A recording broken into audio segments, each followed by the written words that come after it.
Hello friends, today we are going to learn about the main differences between new regime and old regime and which is beneficial. As discussed in our last video, how to file ITR1 easily online. So in continuation of that, like we are going to learn today now which regime is beneficial under income tax. So if you see, first I'll quickly go through you the rates in new regime and old regime. So these are the tax slabs under old regime, that is very familiar, up to 2.50, 2.525, 5%, 5 to 10, 20%, and above 10 lakhs 30%. Okay, and the same way the new regime, the rates are little rational. Up to 3 lakhs is nil, 3 to 6 lakhs is 5%, 6 to 9 lakhs is 10, and 9 to 12 15%, 12 to 15 is 20%, above 15 is 30%. Okay, these are the various rates in both the regimes. Okay, so the main difference, and these are the various surcharges. So surcharge, if it is above 50 lakhs, it is 10%, 50 lakh to 1 crore 10, 1 to 2 15, 2 to 5 25, and income exceeding 5 crores 37%. It is in addition, in and addition of the base tax what you pay under old regime, and new regime the maximum surcharge is 25%. So that is one of the major difference. And from current year, financial year 23-24, that is income which is assessing from assessment year 24-25 onwards, the new regime is the default regime, and if you want to opt for the old regime, then you have to file a form. Not every individual, but the persons having business income only need to file. The persons having business income, that is income from business or profession, only need to file additional form 10 IEA to claim the income under old regime if they want for old regime. Otherwise, the default regime, there is no such form is required, and that should be filed on or before filing the due date, that is 31st July, that 139, that is already I have explained in the previous video. Okay, and yes, these are the slabs we have discussed, and there is a maximum rebatable under old regime is up to 5,12,500, but new regime up to 7,25,000. And this is the main difference, 37% surcharge, higher surcharge in old regime, and maximum surcharge is there in the new regime is 25%. So if you compare to last year to current year, the only difference between the in the new regimes are, so earlier it is applicable till last year, it is applicable only for individual HUF. Now it is applicable for HUF, AOP, cooperative society, BOAJP, and it is extended to other this one also. Okay, now I'll explain with some few examples like which regime is beneficial to you. Okay, you have total income of 7 lakhs under both the regimes, and you have section 80C. You know section 80C, what and all available, LIC, PPF, Sukanya Samruddhi, PF contribution, all those things will come. And if it is old regime, after deduction it is 5.5 lakh, and new regime there is no deduction. Okay, and it will be like 7 lakh. So tax on above under old regime is 22,500, and tax on above 25,000. But old regime up to 5 lakh you will get exemption. Okay, if it is falling below 5 lakh, okay, then rebate will be there. Otherwise, tax in either case, like old regime will be the beneficial, considering this. Okay, and if you consider with HRA example, okay, so both the regime you have 20 lakhs under old regime, new regime. If you reduce HRA, LTA, okay, and standard deduction, it is becoming 15 lakh 80, but here there are no such deductions allowed, and it is becoming 19 lakh 50. Okay, and your other income getting adding. So, and you have ATC benefits, that also ATC, ATD, and ATTTB, that is savings bank interest exemption. After all exemptions, you are getting 13 lakh 95, but here 19 lakh 75. So with applicable cess, it is 2 lakh 40 and 3 lakh 4. So with HRA and other reductions, old regime is beneficial.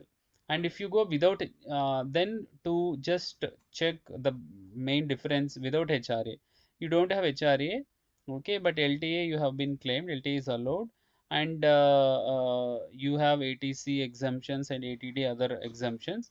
So altogether you are getting 17 lakh 55 under old regime. Okay, but new regime 19 lakh 75, there is no change, and tax also there is no change. But when coming to the without HRA under old regime, your tax liability is 3 lakh 52. So almost here you are saving 48,000 under new regime when you don't have HRA.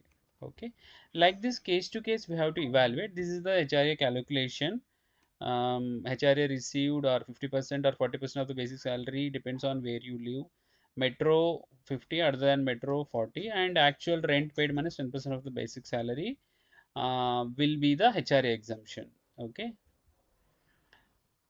this is the same with HRA without HRA when you have more than 5 crores. Okay, here see the magic.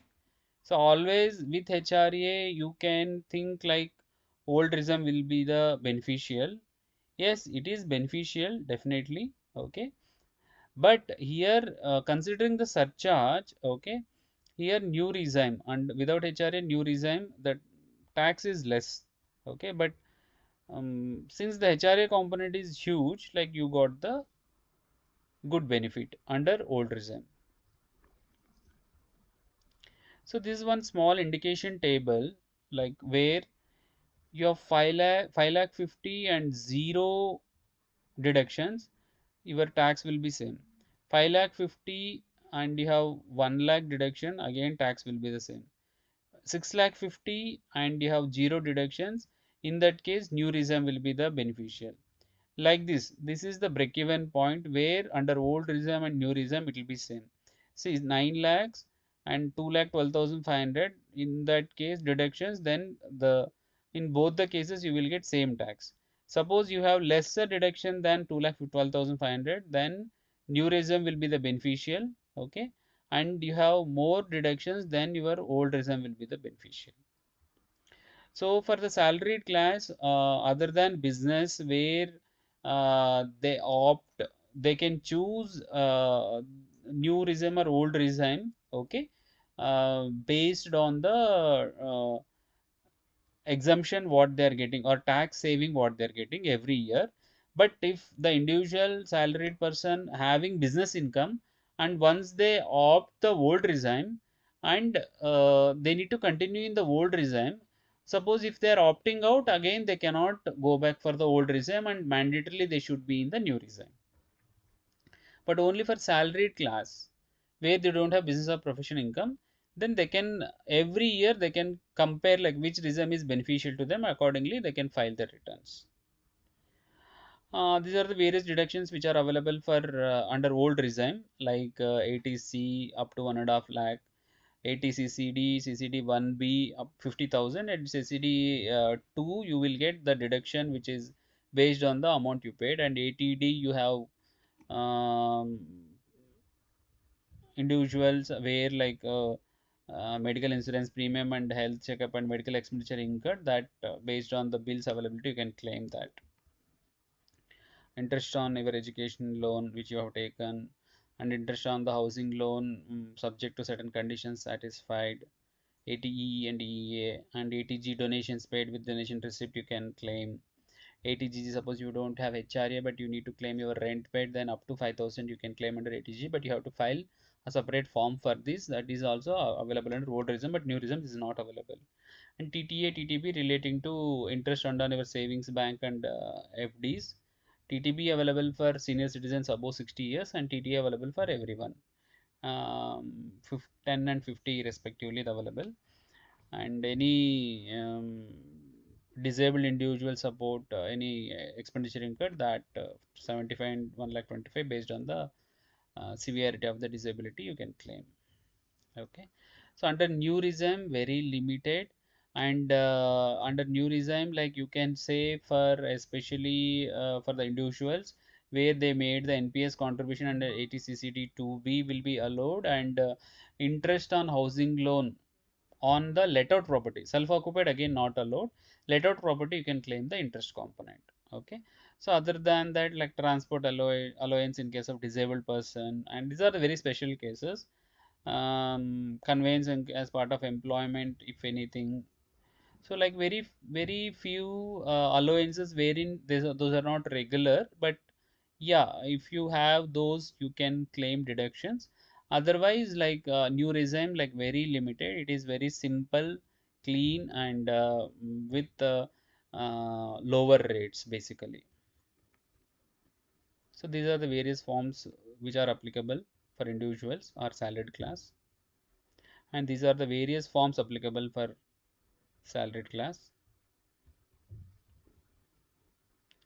And one more important thing I want to tell you is like you need to check your form 1626 AS before filing, so that you should report all your incomes without fail. And AAS also you need to cross check properly. And yeah, maybe you would have made credit card bills and huge amount of credit card bills you're paying, but you're not disclosing the income. That is also one of the chances of getting scrutiny. Okay, and any abnormal cash deposit you made, but adequate income source you are not showing, that is also like a problem tomorrow if you don't adequately file your income. Okay, thank you guys. Please support and let us know like any other videos with respect to income tax filing, GST filing, or any area if you prefer. We'll make video and upload for your purpose. Thank you. If you have any queries, you can always reach us. Thank you once again. Please do watch and subscribe for more videos.